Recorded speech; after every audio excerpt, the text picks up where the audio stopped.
Hello everyone, welcome back to my channel. तो आज जो टॉपिक हम लोग करने वाले हैं उसका नाम है स्टेजेस ऑफ डेवलपमेंट। इससे पहले मैंने factors affecting development, domains of development previous video में करवा दिया है।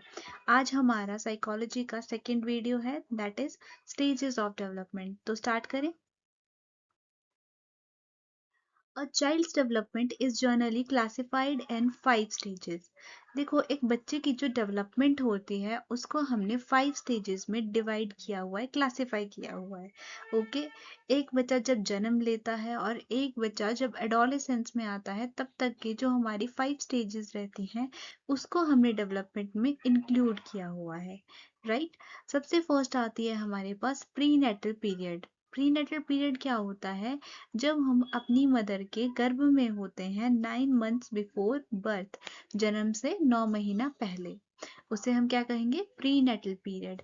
सेकेंड, इन्फेंसी, यानी कि बर्थ से लेके 2 साल तक जब बच्चा होता है, उसके जन्म से लेके उसकी 2 साल की उम्र होती है तब तक की जो स्टेज होती है, जिसमें हमारे पास सेंसेस जो होते हैं वो हमारे टीचर्स होते हैं, उस स्टेज को कौन सी स्टेज कहते हैं?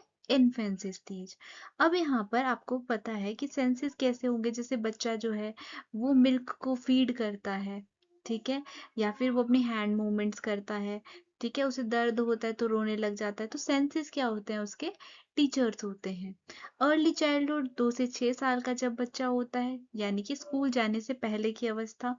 और लेटर चाइल्डहुड यानी कि 7 से 11 वर्ष, गैंग एज, जब फ्रेंड्स बनाना स्टार्ट करता है, गैंग में अपनी फ्रेंड्स की गैंग में रहना पसंद करता है, दोस्तों के साथ खेलना पसंद करता है।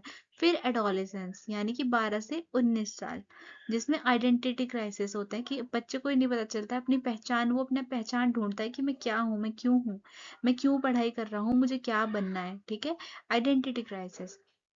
तो इन स्टेजेस को अब हम एक एक करके डिस्कस करेंगे। तो स्टार्ट करेंगे फर्स्ट स्टेज से। देखो, प्री नेटल स्टेज में तो कुछ ज्यादा नहीं होता है, सिर्फ बच्चा क्या होता है, पेट के अंदर माँ के ग्रो कर रहा होता है, आप बोलते हो तो गर्भ में जो है वो ग्रो कर रहा होता है, ठीक है। तो सिर्फ उसकी जो ग्रोथ है, ठीक है, वो क्या है? उसकी एक तरह से डेवलपमेंट ही है, because growth is the part of development.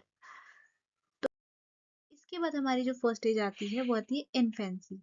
Infancy यानी कि बर्थ से लेके 2 साल तक।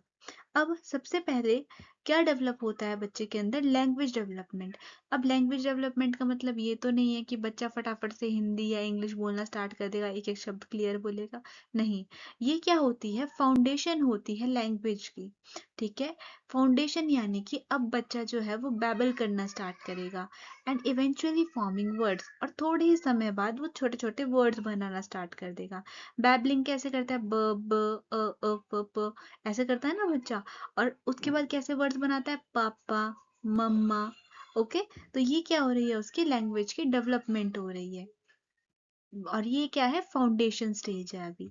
Physical growth. फिजिकल ग्रोथ में क्या होगा? फिजिकल ग्रोथ यानी कि फिजिकली, यानी कि बॉडी, यानी कि उसके हैंड्स, उसके लेग्स, ठीक है, उसकी मसल्स, इन सब का क्या है? डेवलपमेंट होता है। Babies transition from being dependent to becoming more active. देखो, यहाँ पर जो हमारे पास ग्रोथ होती है, फिजिकल ग्रोथ, वो सबसे रैपिड यानी कि बहुत तेज होती है। आपको क्वेश्चन भी आ सकता है कि बच्चा जो है बहुत रैपिडली कब बढ़ता है? आपने देखा होगा, आप जैसे किसी बच्चे का जन्म होता है, आप उसकी फोटो देखोगे, वो कुछ आपको ऐसा छोटू सा दिखेगा, लेकिन आप उसे थोड़ी 1-2 मंथ बाद देखोगे तो आपको लगेगा अरे ये तो इतना बड़ा हो गया, ठीक है। तो क्या होता है? वो रैपिड ग्रोथ होती है इन्फेंसी में बच्चों की। ओके। क्वेश्चन पूछते हैं कि इन स्टेजेस में से सबसे ज्यादा बच्चा तेजी से कब बढ़ेगा? तो इन्फेंसी में। ओके। बेबीज की जो ट्रांजिशन होती है डिपेंडेंट, यानी कि वो अपने पेरेंट्स पर डिपेंड होते होते वो कैसे हैं? एक्टिव होना स्टार्ट कर देते हैं, ठीक है। खड़ा होना सीखेंगे, अब बेड को देखेंगे तो कोशिश करेंगे कि उसके सहारे चलें। तो ऐसे करके बच्चे की क्या है? फिजिकल ग्रोथ होती है। Motor skills. मोटर स्किल्स यानी कि अब वो क्रॉल करना सीख रहे हैं, है ना, यही बात है। मोटर स्किल भी क्रॉल करना सीख रहे हैं। क्रॉल कैसे? अपने घुटनों के बल दौड़ने लग जाते हैं, ठीक है। स्टैंड करना, किसी चीज के सहारे स्टैंड करेंगे, थोड़ा चलने की कोशिश करेंगे by the end of this period. Infancy के एंड में होता है ये, ठीक है। एंड में आते आते उनकी मोटर स्किल्स जो है वो इम्प्रूव होना स्टार्ट हो जाती है। Senses as teachers. ठीक है, अभी उन्हें कौन सिखा रहा है? उनकी सेंसेस। कोई भी चीज सीख रहे हैं, कैसे सीख रहे हैं? सेंसेस से सीख रहे हैं। ठीक है, इन्फेंट्स क्या करते हैं? वर्ल्ड को एक्सप्लोर करने की कोशिश करते हैं। उनकी जो अराउंड चीजें रखी होंगी उनको वो टच करेंगे, उन्हें देखेंगे, उनकी साउंड के ऊपर रिएक्ट करेंगे, कुछ खाएंगे तो टेस्ट पर रिएक्ट करेंगे, किसी चीज की स्मेल आएगी तो उस पर रिएक्ट करेंगे। तो वहां पर क्या हो रहा है कि वो अपने सेंसेस से सीख रहा है बच्चा, कि क्या चीज है, कैसा है, क्या है ना? तो वो अपनी चीजों को एक्सप्लोर कर रहा है, वर्ल्ड को एक्सप्लोर करता है in the stage of infancy.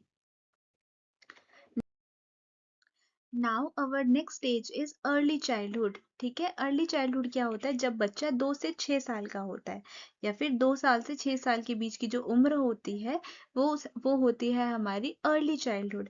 सबसे पहले प्ले एंड इंटरेक्शन। अब क्या है? Play is the central to development. मतलब जो खेलता है बच्चा, वो क्या है? उसकी डेवलपमेंट का केंद्र है एक तरह से।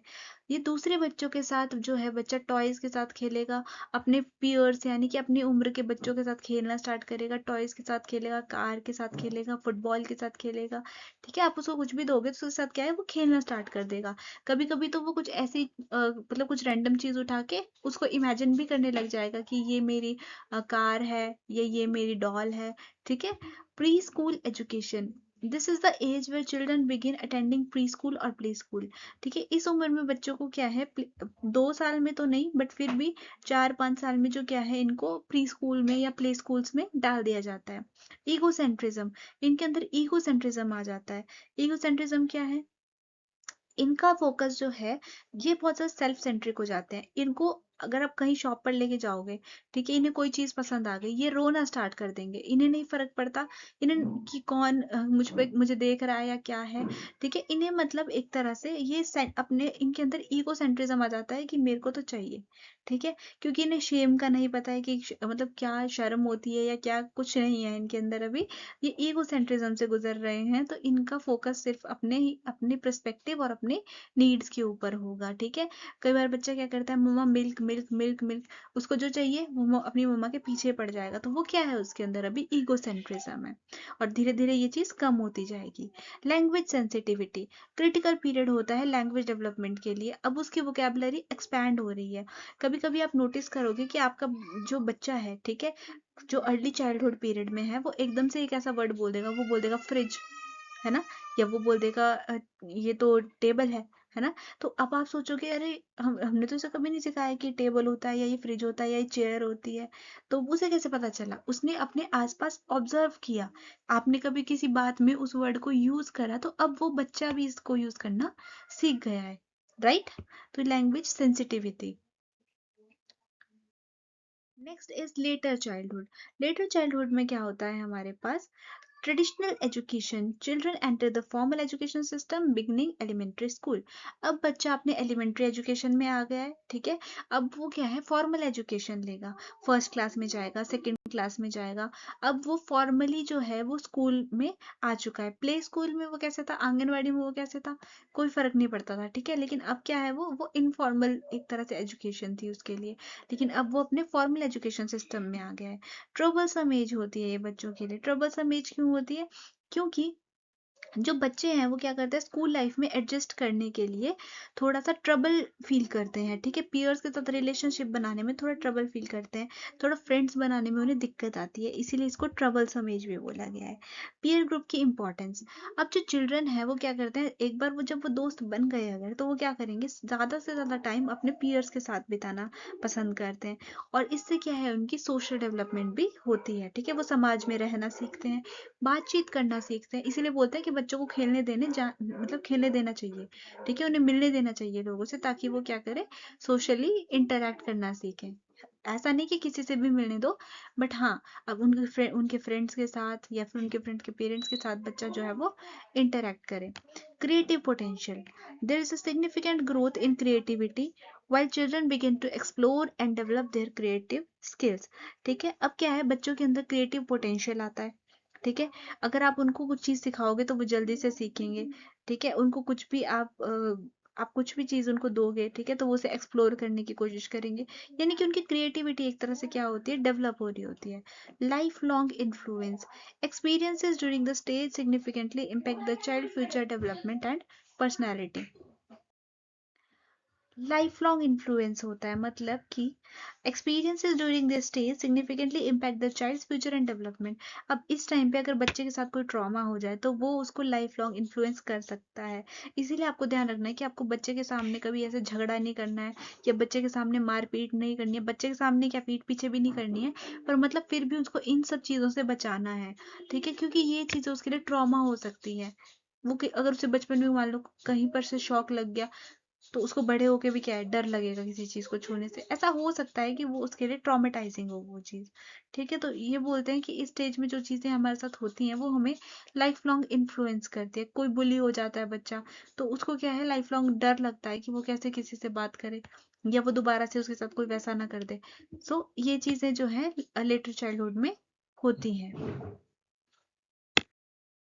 एडोलेसेंस और प्यूबर्टी। अब एडोलेसेंस एज जो होती है वो बहुत ज़्यादा क्रिटिकल स्टेज होती है। क्वेश्चन बन जाता है कि which age is known as the age of storm and stress.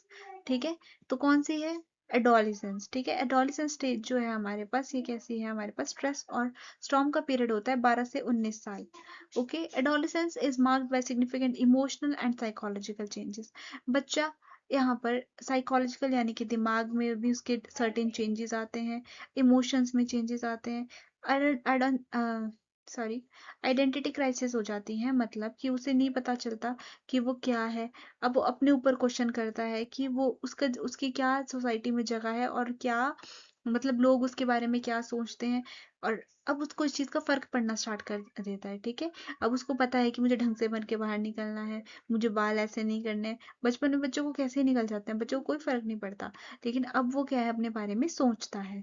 Biological changes आते हैं उसके अंदर। ठीक है, आपको पता है फीमेल्स की बॉडी में बहुत सारे चेंज आते हैं। ठीक है, मेंस्ट्रुएशन स्टार्ट होती है, और यहाँ पर इसकी यहाँ तक कि उनके जो सेक्सुअल कैरेक्टरिस्टिक्स हैं वो भी क्या है, डेवलप होना स्टार्ट हो जाते हैं। तो this is all about the biological change. Okay, ये हमारी बॉडी के अंदर हो रहा है, इसे रोका नहीं जा सकता। तो ये क्या है, बच्चों के लिए बहुत सेंसिटिव पीरियड होता है, इसलिए हमें बच्चों को इस पीरियड में बहुत सेंसिटिवली हैंडल करना चाहिए। Social and personal change. This period involves adjusting to new social roles and expectations as adults and transition from childhood to adulthood. मतलब सोशल और पर्सनल चेंज। ठीक है, समाज के साथ क्या करते हैं कि पहले तो बच्चे कोएड में पढ़ते हैं जब, तो फिर गर्ल्स और बॉयज एक दूसरे को सेम ट्रीट करते हैं, लेकिन जैसे ही वो थोड़े बड़े होते हैं तो बॉयज क्या है, अपनी एक अलग गैंग बना लेते हैं, गर्ल्स अपनी एक अलग गैंग बना लेती है।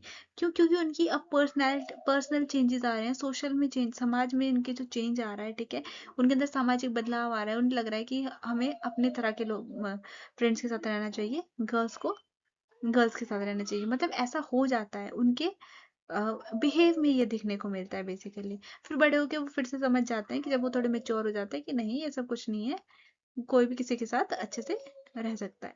एग्रेसिव बिहेवियर, हार्मोनल चेंजेस आते हैं तो इनको गुस्सा ज्यादा आता है। ठीक है, ये चिड़चिड़े हो जाते हैं। तो ये प्लीज आप इनको इस बात के लिए डांटिए मत कि आप चिड़ क्यों रहे हो या कुछ भी। You have to handle them. Okay, आपको उनकी साइकोलॉजी को समझना पड़ेगा कि ये पीरियड उनके लिए क्रूशियल है, यहाँ पर वो अपने इमोशंस पर कंट्रोल नहीं कर सकते हैं। सो हमें उनका सपोर्ट बनना है। एब्स्ट्रैक्ट एंड लॉजिकल थिंकिंग, यानी कि उनके अंदर क्या है, अब लॉजिकल थिंकिंग भी आ जाती है, चीज़ों में वो लॉजिक लगाना स्टार्ट करते हैं, है ना। एब्स्ट्रैक्ट तरीके, बड़े पैमाने पे सोचना स्टार्ट कर देते हैं। अब उनको ये नहीं होता कि भाई डॉग और डायनासोर एक ही है। ठीक है, मतलब उनका दिमाग एक तरह से विकसित हो जाता है। Abstract through process and logical reasoning, हर चीज़ पे वो लॉजिकल रीजनिंग लगाते हैं। अब अगर उन्हें कोई भी कुछ चीज़ बोलेगा कि तुम्हें ऐसा करना चाहिए, तो इसका मतलब ये नहीं कि उन्होंने बोला और उन्होंने मान लिया, नहीं, वो अपना दिमाग लगाएंगे कि क्या ये मेरे लिए सही है, क्या हाँ मुझे ये करना चाहिए कि नहीं करना चाहिए। So this is about their abstract thinking. ठीक है, लॉजिक लगाएंगे हर चीज़ में, बिना लॉजिक के कोई काम नहीं करेंगे। अब अपने आप को मतलब वो समझेंगे कि हाँ, हमारा भी जो डिसीजन है वो मैटर करता है समाज के अंदर, और वो कोशिश करेंगे कि वो जो है, मतलब एक तरह से अच्छे से अ, एक तरह से वो मेंटली स्टेबल हो पाए। राइट, मतलब अपना काम जो करेंगे वो लॉजिक से करेंगे, बिना लॉजिक के कोई काम नहीं करेंगे। So this is all about the stages of development. Thank you so much. Next video में अब हम देखते हैं कौन सा टॉपिक करने वाले हैं। तब तक के लिए आप स्टेजेस ऑफ डेवलपमेंट को अच्छे से पढ़िए। थोड़ी सी मेरी तबीयत ठीक नहीं है आज, तो शायद आपको आज का लेक्चर पता नहीं पसंद आया होगा कि नहीं आया होगा, but this is all for today. Thank you for watching. Thank you so much.